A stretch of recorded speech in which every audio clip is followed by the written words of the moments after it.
Spicy chicken wings are terrifying, and not because they're hot. 6 years ago, I landed my first internship at a radio engineering company in California and moved there for a few months. On my first night, my new roommates and I got some spicy chicken wings to chew on while we got to know each other. After a dozen or so chicken wings and licking the sauce off my fingers, I felt as if someone was beginning to tug on my ribs. My vision went blurry and my heart was outpacing my thoughts. I looked at my arms and around them there was red rashes. Hyperventilating, I lay down and told myself it would pass.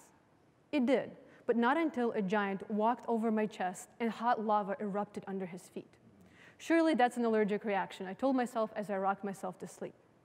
A few days later, I was enjoying some pasta that I had almost every day of my undergraduate career, 99-cent pasta sides.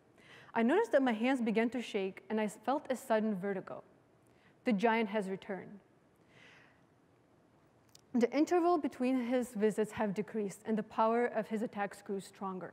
Unable to handle it any longer, I told my roommates to take me to the hospital. They did. The doctors told me I was fine. 50 blood draws later, CT scans, x-rays, ultrasounds, EEGs, and numerous doctor visits over several months, my vitals continue to come back in perfect condition. Is this really how we quantify human health? It took me a while to accept that what I had was an anxiety disorder. I'm not sure if I accept it today. In fact, I know I don't, because otherwise I wouldn't be here. Prior to this experience, I visited the medical world very seldom. But my growing obsession familiarized me with the shocking pace of medicine. I embraced my lack of patience and decided to take it upon myself to get involved in biology through a research project.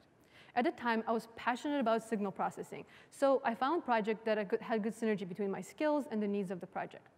By the time I graduated, I got a chance to work on algorithms that detected irregularities in cardiac measurements and build a device that could measure heartbeats wirelessly. Despite the praises, I continued to feel disconnected. I continued to have panic attacks. I still didn't know why mental illness took my grandfather. Humans continue to lose battle against biology, set by the limitations of biology. We continue to not know our enemy. After I graduated, I moved to California and started my first job at NASA's JPL, working on robots and satellites. 8 months ago, this was my dream job. Yet, I felt empty. I had to continue my involvement in medicine and biology. Luckily, 2 Caltech professors allowed me to volunteer in their lab. By the time I was done, I got a chance to work on a robotic framework that enabled a quadriplegic person to drink again, and worked on viruses that delivered therapeutics to the brain.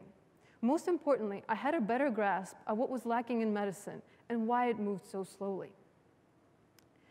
Launching little satellites into space to learn about planets was cool, but my focus and momentum was diverted to an obsession to understand how these molecular soldiers were destroying its humanship.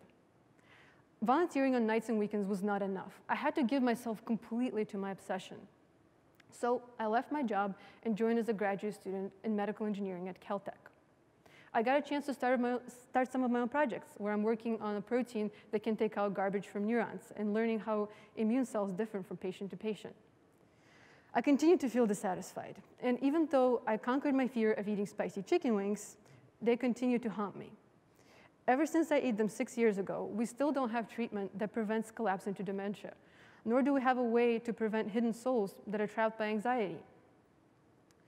Spicy chicken wings turned me from an aspiring astronaut to a mad person navigating jungles of biology.